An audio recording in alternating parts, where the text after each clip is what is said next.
I should have started the recording. So thank you everyone for your participation in today's seminar talk. This is a seminar talk being held by AI for Food in collaboration with PHRN, which is called the Advancing Predictive Models and Decision Support Systems for Avian Influenza Control. Myself, I will be monitoring the chats today. And if you have any questions, please do post your questions in the chat. And also, today's talk will be moderated by Professor Shahan Sharif. And if you have any questions along the way, please do put it in your chat as well. If not, then we can get to you at the end, which is either by email or I can relate your questions further to the presenters. So with that, please go ahead, Professor Shahan Sharif.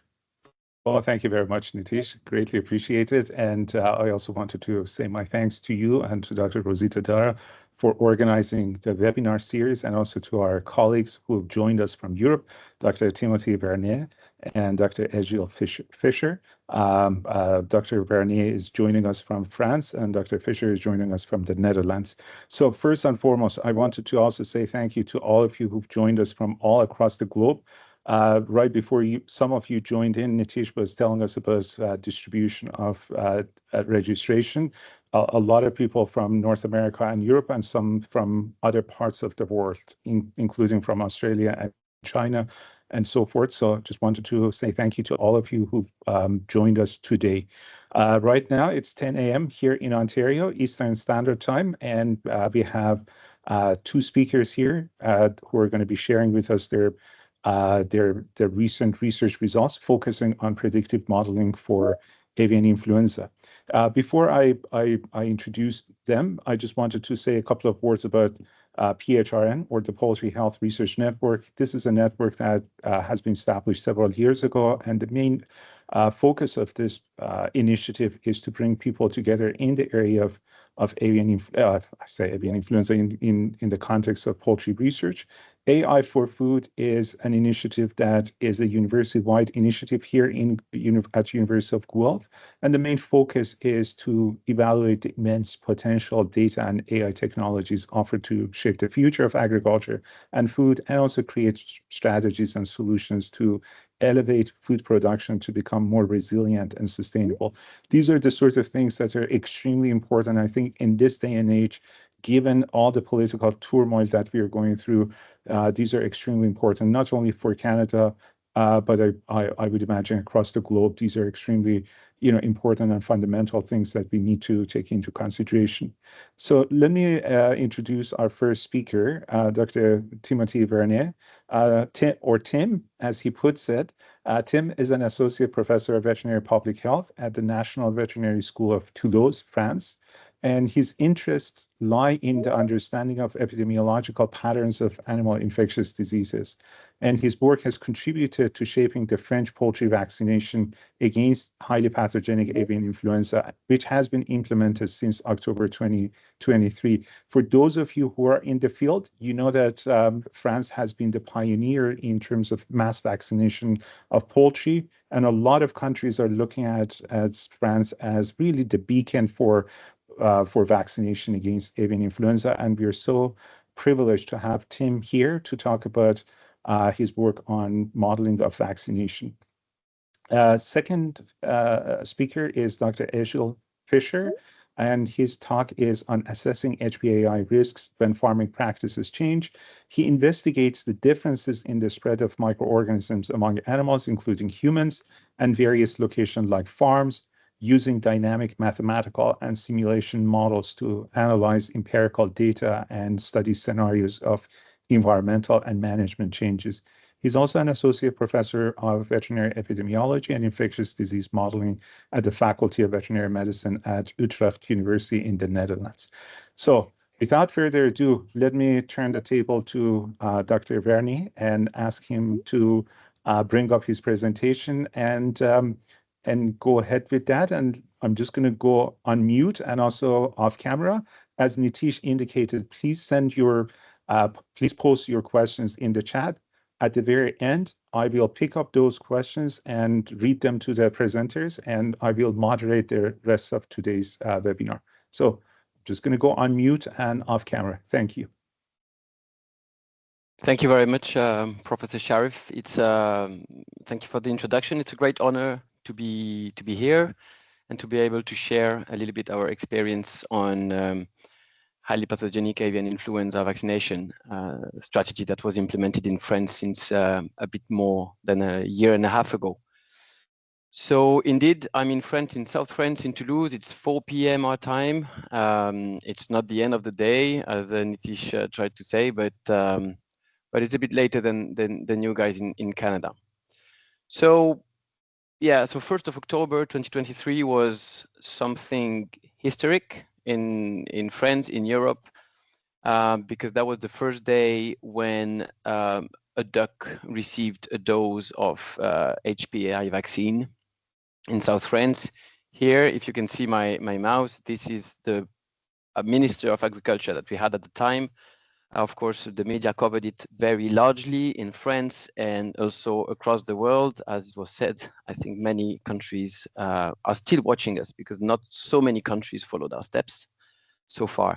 So this strategy, the vaccination strategy that was implemented in France involved the vaccination of 60 million ducks every year from the production stage. So we will go back to that. And that involved, because duck immunology is very special, immune response is very special, it involved 2 vaccines. Well, actually, at the moment, it involves 2 vaccines, one from Siva and one from Boehringer Ingelheim, and with 2 doses, except in some specific regions where they receive 3 doses of vaccine. So how come we vaccinated our ducks? What was the reason why, in the end, the legislation in Europe changed and allowed this, while it used to be totally prohibited for years and decades in Europe and in many countries? So this is just a very simple graph taken from the European Food Safety Authority report that shows the number of highly pathogenic avian influenza outbreaks that occurred in EU member states, starting from the emergence of the 2344B clade in 2016, 2017. So in Europe, there was a huge epidemic during the winter of 2016, 2017, with 1,200 outbreaks across the continent, and France represented around 40% of these outbreaks. Then during 3 winters, nothing really happened until the winter of 2020-2021, when again there were around 400 outbreaks across the continent, with France representing still again 40% of the outbreaks reported.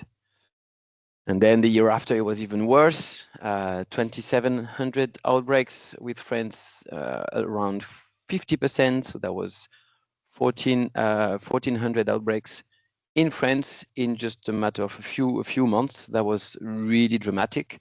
And then the year after, during the winter 2022 to 2023, again, another epidemic which was quite substantial.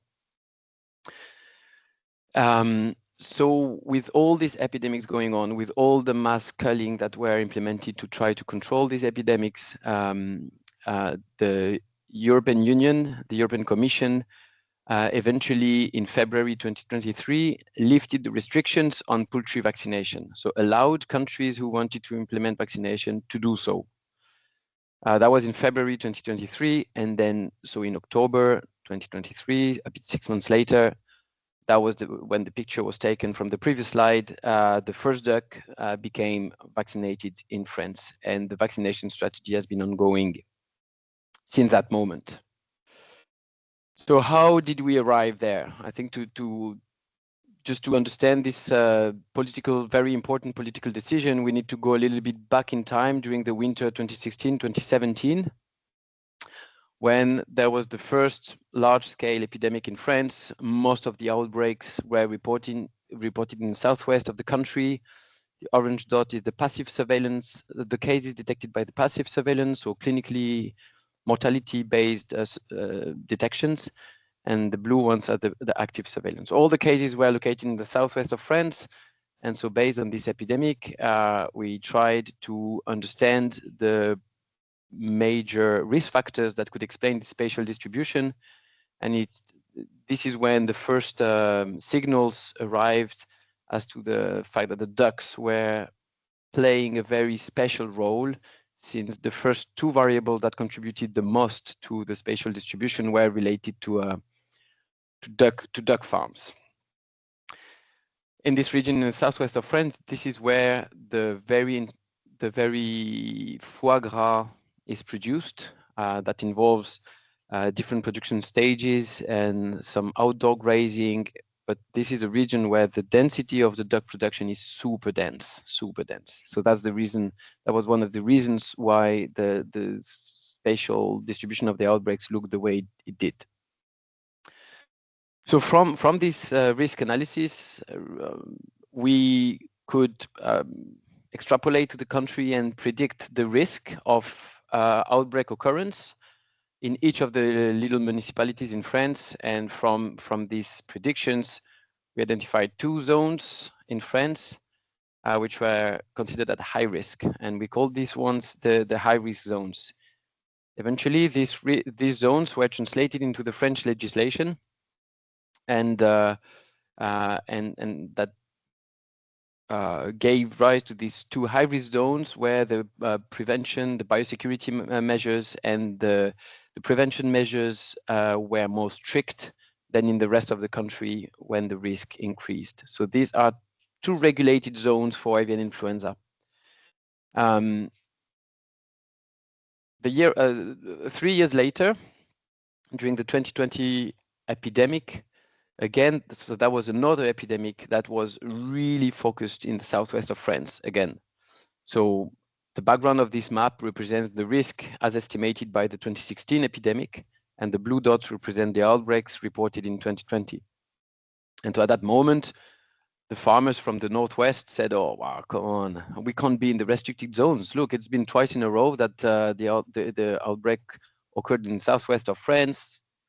This duck production system, which is not so safe, maybe we need to be out of this high-risk zone." But eventually, 1 year later, when there was this massive epidemic in Europe with 2,800 of outbreaks, in the end, we had a 2-cluster epidemic in France with a lot of outbreaks reported in the northwest part of the country.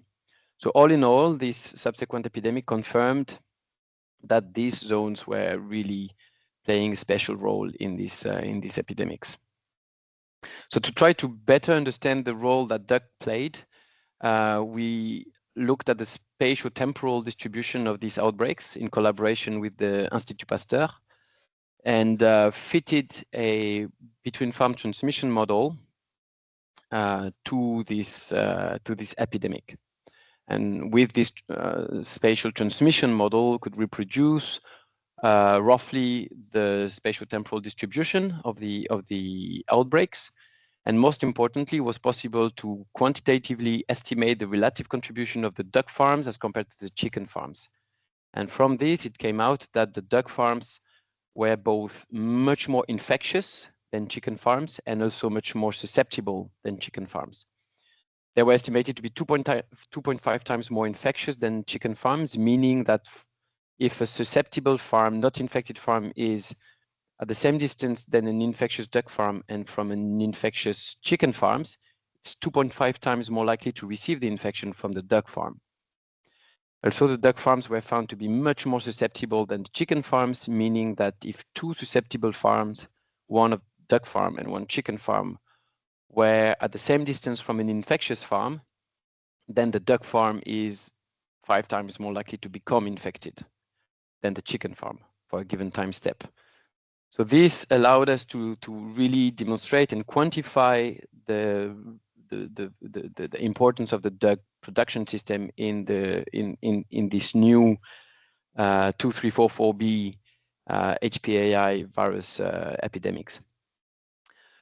Building on this, after thinking that maybe the production system, the way it is structured in France, is maybe far too dense in some regions, we decided to test some scenarios where we used the model that was fitted to the epidemic to see how the epidemic would behave if we had a reduction in the density of duck farms in the locations where the density was the highest. So we defined different scenarios of duck farm density, going from the real duck farm density to scenarios where the density was reduced substantially in the highest density municipalities, and run simulations of the fitted model.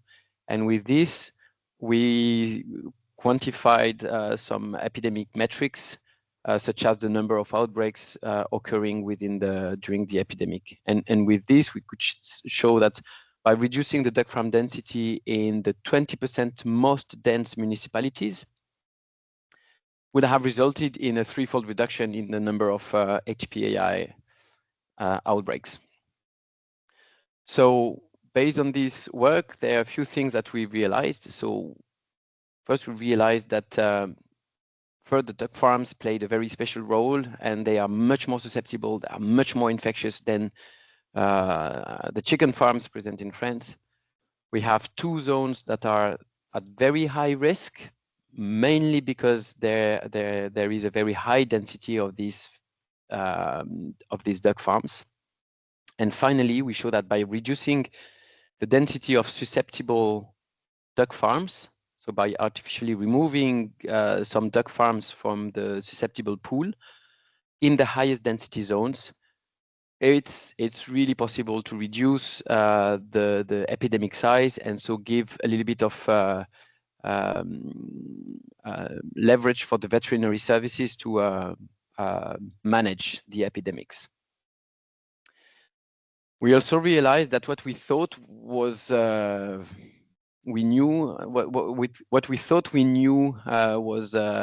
effective for controlling such epidemics was not so effective anymore. So it used to be based on very early detection of the outbreaks in farms, based on clinical mortality and clinical manifestations of the disease, followed by reactive culling of the affected farms, combined sometimes with some preventive culling of the farms that were considered at too high risk because they were too close, or because they had an epidemiological link between themselves and outbreak farms, and based on biosecurity to prevent the virus from entering the farms. These four management pillars, we had to accept that they were not sufficient anymore, given the virus that was circulating. So that's why in 2021, 2022, there were some vaccination trials that were implemented in different countries in Europe. So in France, in the Netherlands, in Italy, and in France, we were in charge of the vaccination trials on ducks. So there were two vaccines that were tested: the SIVA vaccine, which is an RNA vaccine that is to be inoculated intramuscularly, and then the Boehringer Ingelheim vaccine, which is a recombinant vaccine injected subcutaneously.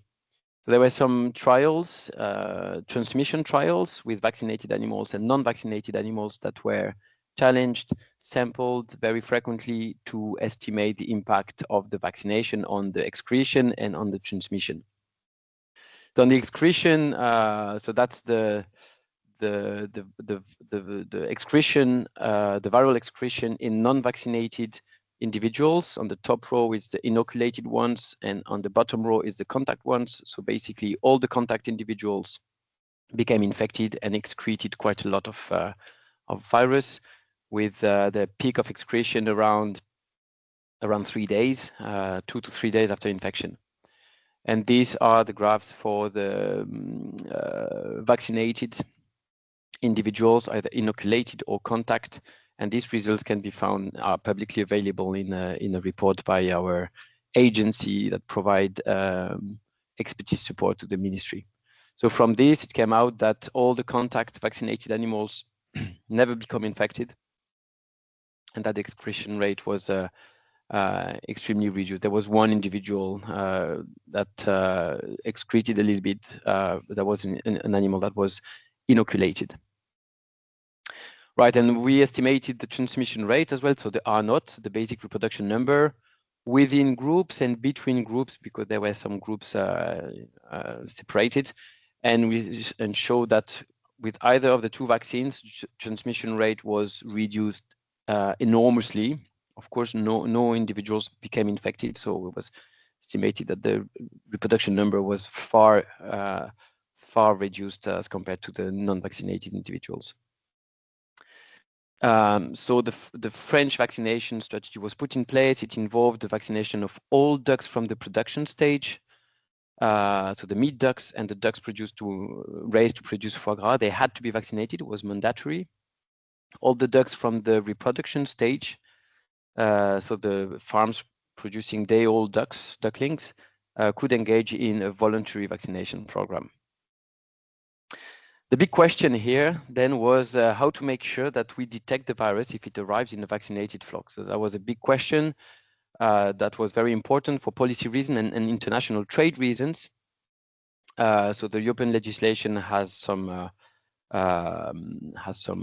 rules for this.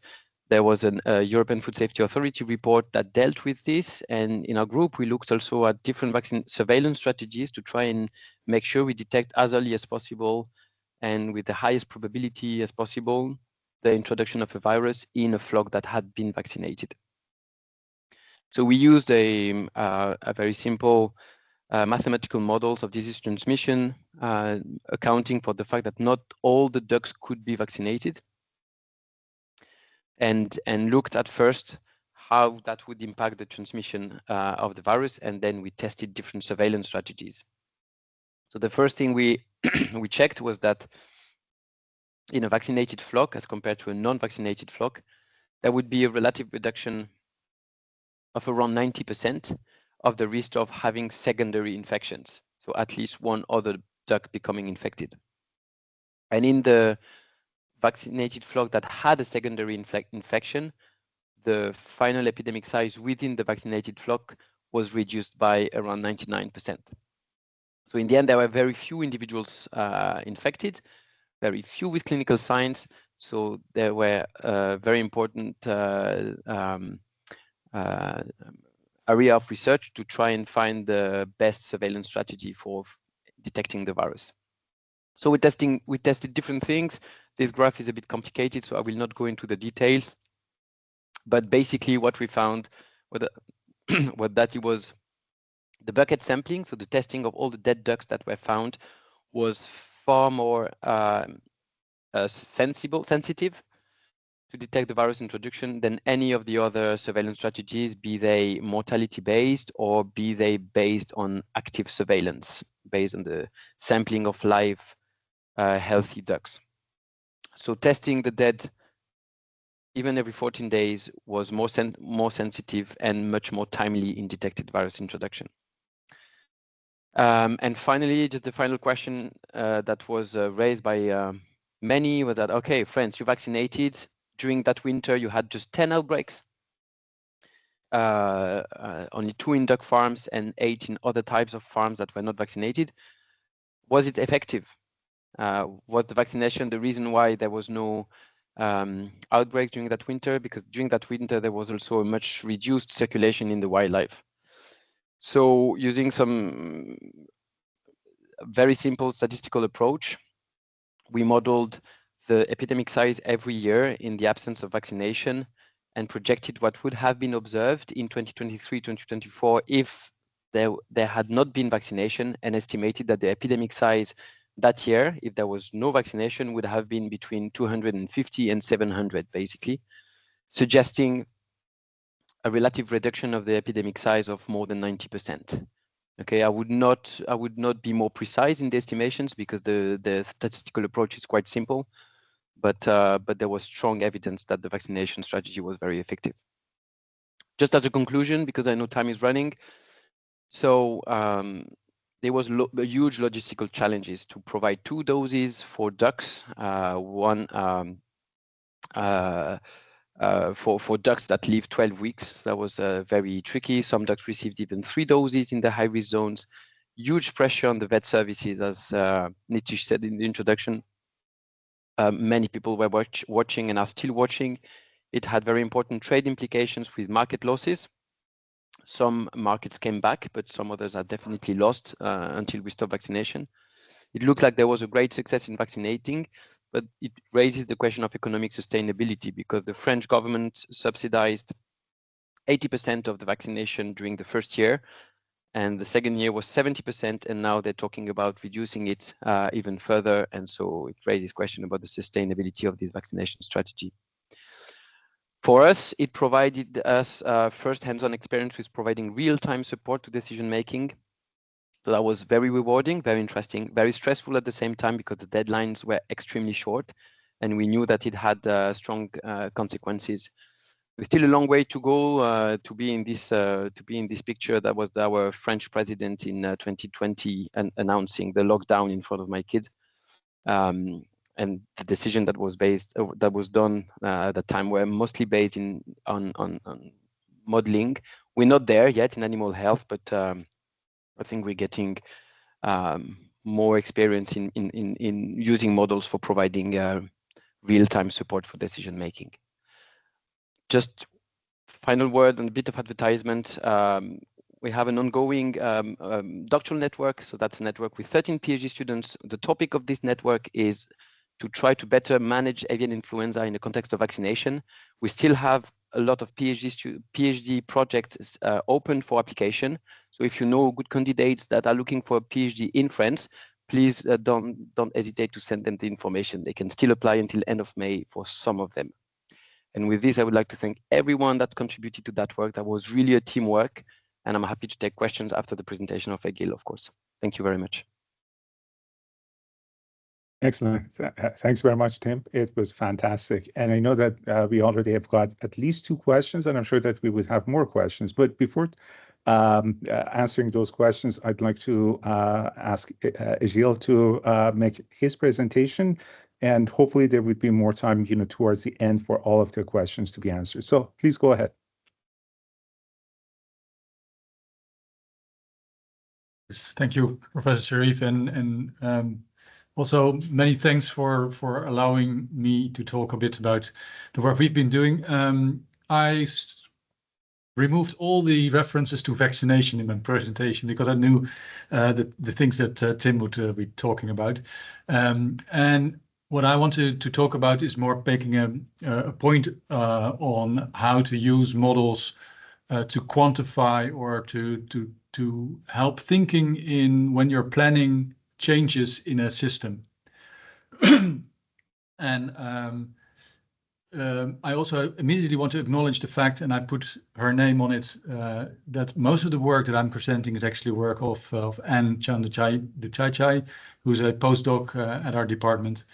And this all originates from a project where we were asked, what if we are changing the food system in the Netherlands and making it more sustainable? And then we had a big discussion, but basically what more sustainable meant was more societally sustainable, meaning that much more emphasis on animal welfare and more on organic and outdoor farming. So basically changing our farming practices was assumed to be part of that. So what our task was to think about, okay, what would the effect be on animal or zoonotic diseases? So we took avian influenza as a nice case study because a lot of work has been done on it, so we know a lot about it.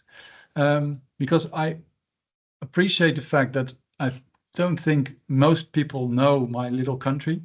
It's a small country in the northwest of Europe, depicted here in red. And I apologize to all the ornithologists.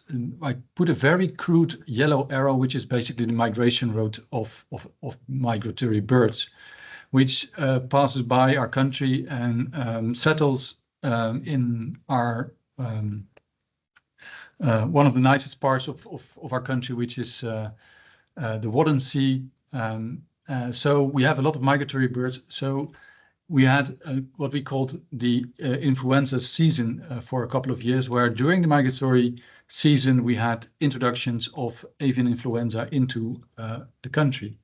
However, by now, the Netherlands has an endemic situation of avian influenza in wildlife. So it's there well year-round and mainly in geese and gulls and terns. So more about this small country. It's very densely populated. So I wanted to make a comparison to Canada. We have 18 million inhabitants. Canada has 41 million, so basically twice as much.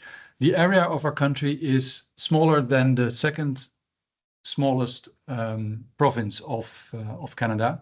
So Nova Scotia is slightly bigger than Netherlands, but we inhabit still 18 million inhabitants, and about 18 to 20% of our surface of our country is water. So we have a lot of places where we can have wild waterfowl. What we also have is a lot of livestock, and especially also a lot of poultry. So on the left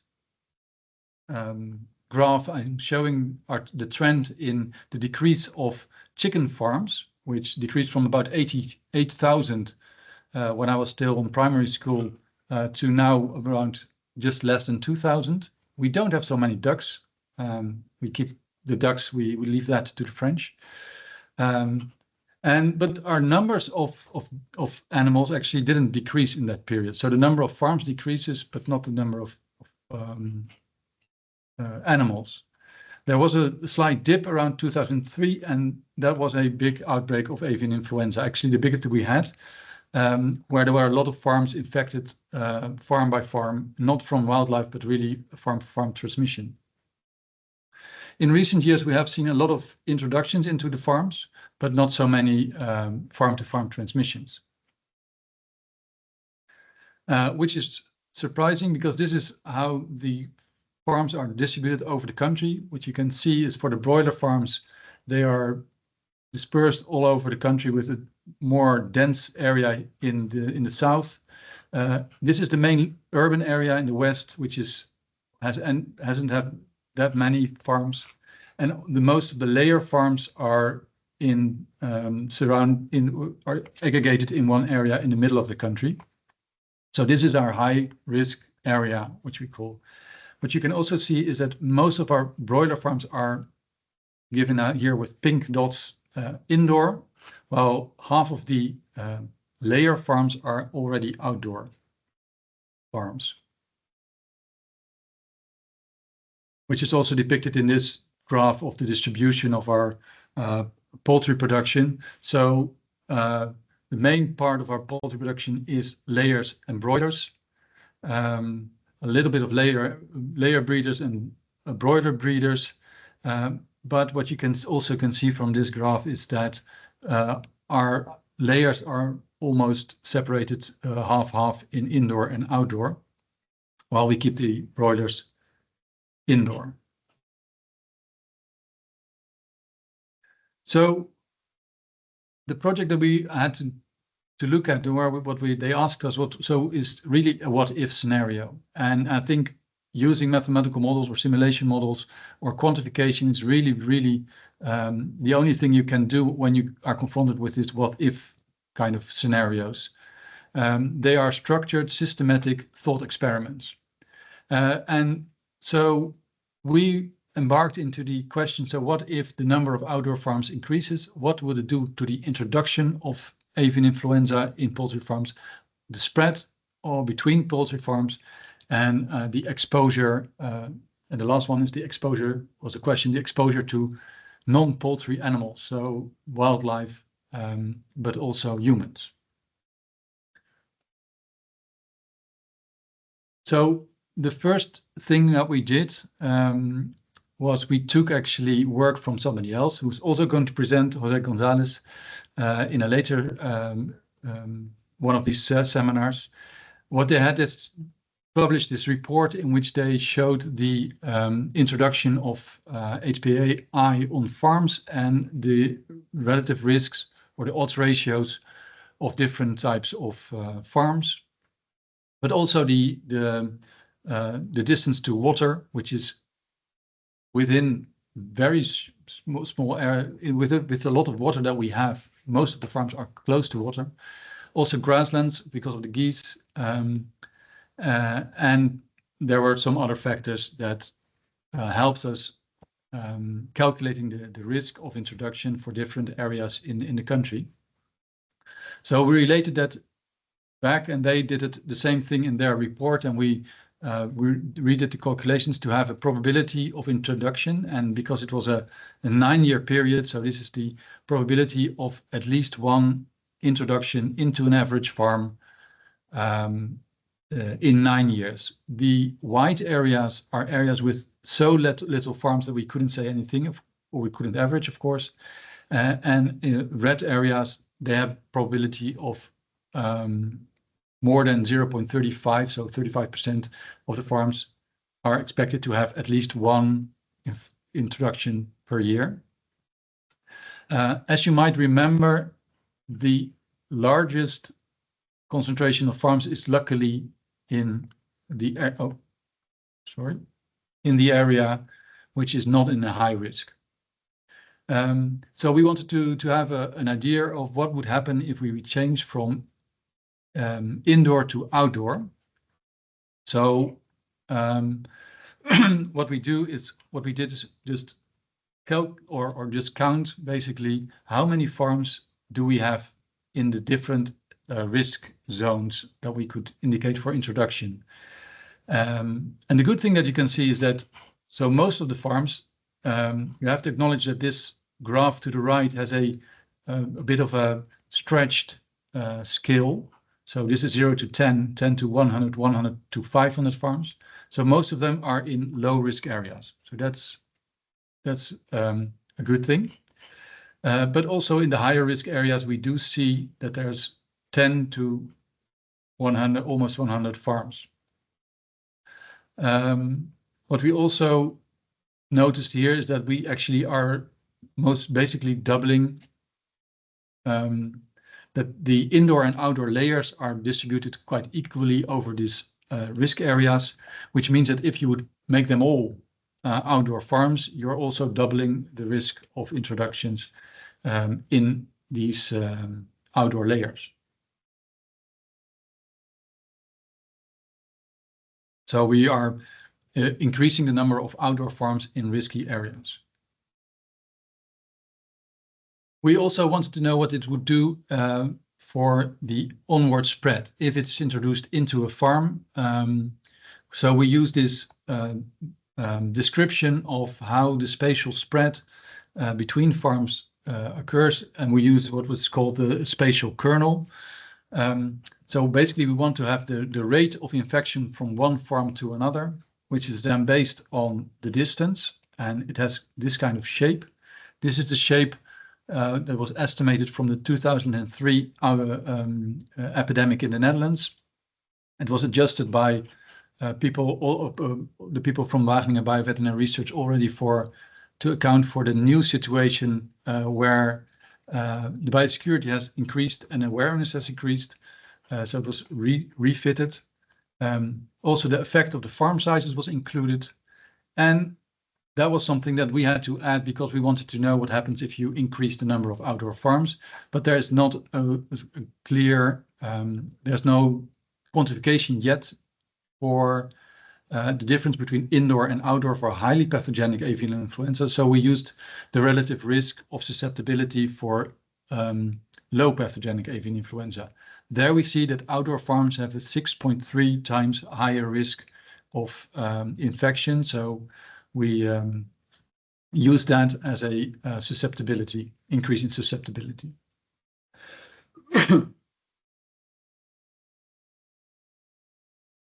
The first thing that we then calculate is the reproduction number per farm. And in our baseline scenario, so the current situation, that means that we would have a very moderate risk in this high dense area. There's hardly any farms with a reproduction risk above 1 or around 1. Most of the farms are below 1, so we don't expect much further spread. So that's also what we see currently. If we would put all the animals inside, that would result in a very, very low risk reproduction number. But if we increase it to all of them being outside, we immediately see this area in the south and this area popping up as more risky areas, areas where onward spread is possible. If we take that a bit further, we can also look at quantifying the number of infected farms if we have a major outbreak, and the number of major outbreaks given an introduction. So the left graph is the number of infected farms, and the right graph is the percentage of major outbreaks after an introduction. Where you see that currently, and that's about on the cross point of these two dashed lines, that's where we're now. We have a very small percentage of major outbreaks, only 12%. So that is what we expect given the current situation. And if it's a major outbreak, it will not be very big. Then we could play around with this model a bit, and the bluish line shows when we just randomly change farms into outdoor farms, and we see an increase what we expect or a decrease if we remove them. And the same happens with the major outbreaks.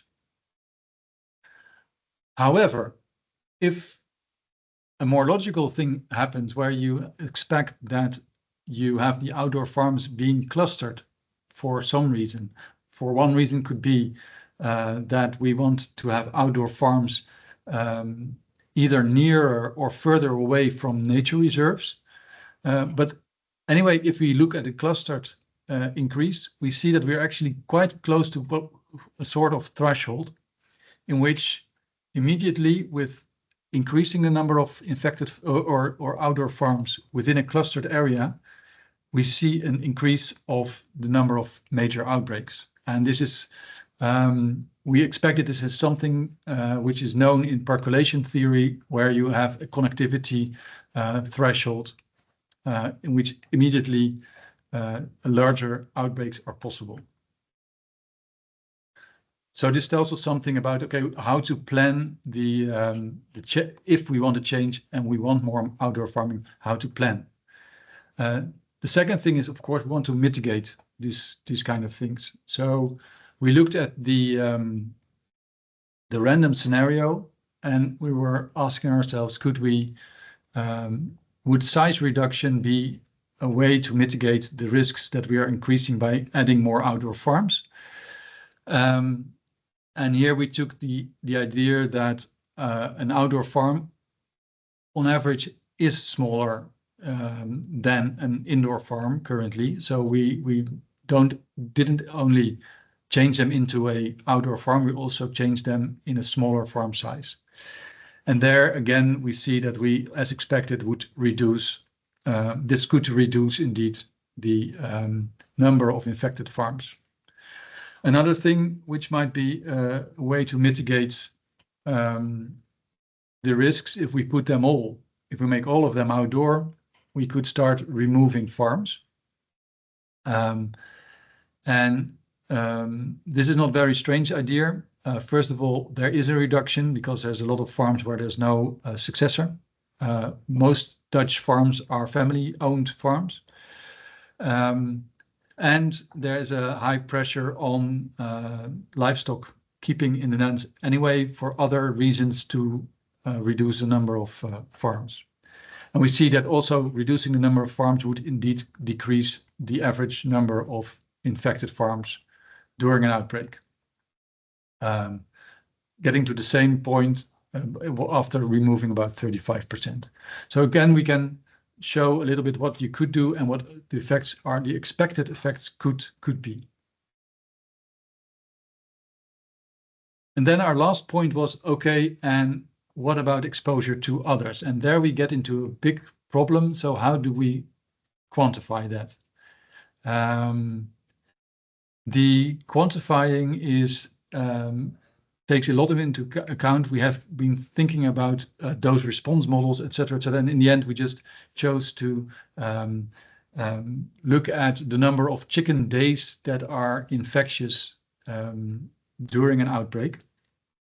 And what we basically see is that we always have a distribution around the baseline of the number of chicken days that are causing exposure. If we put all the animals inside, we can reduce that a lot. But as soon as we put them outside, the risks can be much, much higher. So again, this was used to inform policymakers on, okay, maybe if we change anything, we have to also consider that we are having more exposure. So conclusions, we should locate farms in less risky areas. Clustering of outdoor farms could exacerbate HPAI outbreaks. There are possibilities for mitigating by size reduction of farm number reduction, and we have a risk of exposure. But I think for now and for this seminar, it's actually so much more important to take home that this kind of models can really help us think about and start discussions about these kind of processes. Because the interesting thing was we were in a consortium of people who were all these thinking about desirable things like mixed farms. As an epidemiologist, I think differently about more outdoor farm, more extensive, but we started making them thinking systematically about possible risks and the quantifiability. I know I'm almost have to stop, but I want to really thank the group I am in. I'm based in the veterinary epidemiology group at our faculty, our funder, and the provider of data, and of course my co-authors and the help of people. And with that, I want to thank you for your attention. Thank you so much. It was absolutely fascinating. I only have one regret, and my regret is that we didn't have enough time, for both of you, because I think both of you had so much information, and you managed to condense everything in just 20 minutes. It's nothing short of a miracle. So I just want to say thank you to both of you, and it was fascinating. It was fantastic. I know that our chat is lighting up. We have quite a few questions. Most likely we're not going to be able to go through all of them, but I'm going to try to distribute them sort of equally between our two speakers.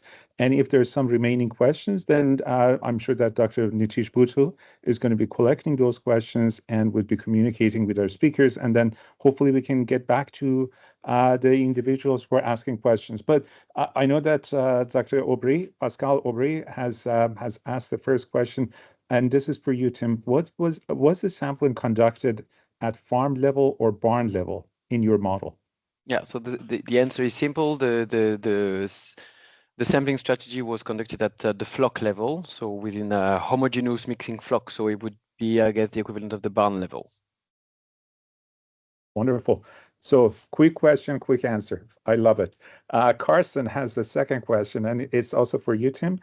Do you know if vaccination program will continue and perhaps implemented for other species other than ducks in France? So short question is yes, it will continue. So now we are in the middle of the second year of vaccination. There will be a third campaign, definitely, starting in October 2025 for another year. I don't know later if it will be kept, but at least for a third year.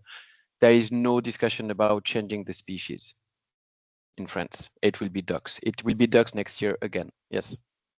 Okay, very good. And Pascal has just had a follow-up comment, but not a question. And she says farm density seems to be a very consistent risk factor in many countries. So it was just a comment. Maybe I can ask the third question from Egil. It's from Amber Yancey. The outdoor production transition patterns, does this include seasonal access to the outdoors and migratory patterns, or is this prediction over production cycle in the Netherlands? That's a good question. So indeed, in high risk periods, we the ducks need to be covered up. Oh, the ducks, we don't have any ducks. Or we do have a few duck farms, but not so many. We have Time to come layers. to France, Egil. Yeah. We are going to vaccinate our chickens. But to come back to that question, yeah, so they have to be covered, and we didn't take that into account yet. So that could also be one of these mitigating factors that we could study using this model. And it's also I basically see in my right eye the question of Karsten about looking at different patterns where actually the wild birds are with their avian influenza outbreaks in the wild birds. That's also something that changes every season, every year. So, but I think on average we still have continuous pressure on most of our farms from the wildlife, but there is some seasonality in it that we don't take into account. So you must have read my mind, because I was just going to ask the question that Carsten has posted in the chat, which, as you said, it has to do with, changing patterns of transmission and different species getting infected in wildlife. For example, he talks about the shorebird outbreaks in 2022, and I don't know if Tim, you've checked the chat. Carsten also goes on to say, did you take this into account, or do you plan to include these changes? But I think he's probably, more specifically referring to your presentation, Egil, and not maybe so much Tim's presentation. So the question goes, the risk of transmission from wild birds seems to change every season, infecting different species such as the shorebirds, etc. And did you take this into account, or do you plan to include these changes? Example, a sensitivity analysis. Yeah, so so the short answer is we're at this moment not planning to do it, but so this project has by now ended, and I think in our next project we could take it into account, because we're also going to look in more detail on surveillance. Basically, in the PhD Vivace project, that Tim was talking about, we are also a partner there, because it makes sense to look at it. On the other hand, the Netherlands is a very small country, which means that we don't want to have too many different regulations and for different areas. So basically, Carsten, good idea. Excellent. By the way, you just made a mention of the Netherlands being a small country, and you also made a comparison between the Netherlands and Canada. I have to tell you, we actually look up to the Netherlands, for all the work that you're doing, all the really pioneering and cutting edge work that you're doing, and specifically related to agriculture and agri-food. Small country, but it's a mighty country in terms of, your technologies, in terms of your knowledge-based economy, etc., specifically related to agriculture and agri-food. So we always look at the Netherlands, when we're thinking about how can we be more progressive. So I'm just going to leave it at that. There are a couple of questions for you, Tim. Brigitte has said, very interesting, what is meant by high density in the high-risk areas? Proximity between farms, flock sizes, or both? Yeah, I just answered briefly in the chat, but I meant a density of farms. So taking and then illustrated with the fact that in these high-risk zones, almost around 50% of the duck farms have at least one duck farm, other farm within 2 kilometers. So it's really everywhere, and you can see all this, and actually the ducks are raised outside for producing foie gras. So when you drive in these little roads, you see ducks everywhere, duck farms everywhere, all the time. Wonderful. And I should have read the chat a little bit, maybe, more carefully. Perhaps our last question, unless there's going to be another question, but the last question goes to Mina. She's asking, and first of all, she's complimenting you, Tim, for the nice presentation. The two questions that she's posing: how did you define, select, or handle negative or pseudo absence points in your study? and she's a student working with Dr. Rosita Dara and to some extent myself. But I have to say, this is really going over my head now. So I'm just going to ask you, Tim, to chime in. Right. I don't know if it's for me or for Egil. It's probably for Egil as well. But so in our spatial distribution models, so we restricted the study area to the area within 20 kilometers from. We took a buffer of 20 kilometers around the outbreaks, and because avian influenza, when there was no vaccination, is so obvious to detect. We don't believe that there were really false negative points. So we assume that the communes, the municipalities where no outbreaks were reported, were kind of true zeros. I don't know. I hope it answers the question. And I'm sure that Mina is going to ask for clarification if it hasn't. But the second part of that was related to choosing your particular spatial scale. Was there a reason behind it? So if the question is for me, our spatial yes, unit was okay. If the spatial unit was the municipality, so it's the smallest administrative unit, and we chose this because then this is the unit where the mitigation measures are implemented by the government. That said, now in the ongoing work, we are using kind of spatial units that are not related to the administrative boundaries, because we realize that from a year to another, the administrative boundaries change. So in the end, we wanted to just get rid of this, analyze the risk at spatial unit like hexagons, and then put on top of these risk layers the municipalities or the departments or the country, sub-district, whatever units we want. So now we are moving away from this administrative unit to more hexagonal kind of units. Wonderful. Excellent. I do actually have a couple of questions, but we are running out of time. It's already 10:59 a.m. Ontario time, and it's almost 5 p.m. for both of you, our esteemed speakers. So if there are no further last-minute questions, any hot burning questions, and no, I don't really see anything. So just wanted to say thank you again for your wonderful presentations. It was absolutely, I would say, amazing, excellent. I learned a lot, especially I have to say, some of the work that you've done, Tim, in terms of looking at what would have happened if there was no vaccination. That was really compelling. And the work that you've done, Egil, in terms of really looking at, various different kinds of practices, poultry production systems, and their impact on spread of the virus. One might think that, these are very logical, way of thinking about it, but, it's very good that now we have some evidence and some more information about, the practices and how they can impact spread of the virus. It was amazing. So again, our gratitude to you as speakers, and also our gratitude to our audience. Hopefully, we are going to be meeting again in the not too distant future. I know that the next one is also scheduled, and I think, Egil, you talked about Jose. He's going to be presenting, I think, in 2 weeks' time, if I'm not mistaken, or maybe more. I can't recall the date, but he's going to be presenting. So having said that, everyone, have a fantastic rest of your day or your evening. Thank you very much for the invitation. Bye-bye. Thank you so much. Bye now.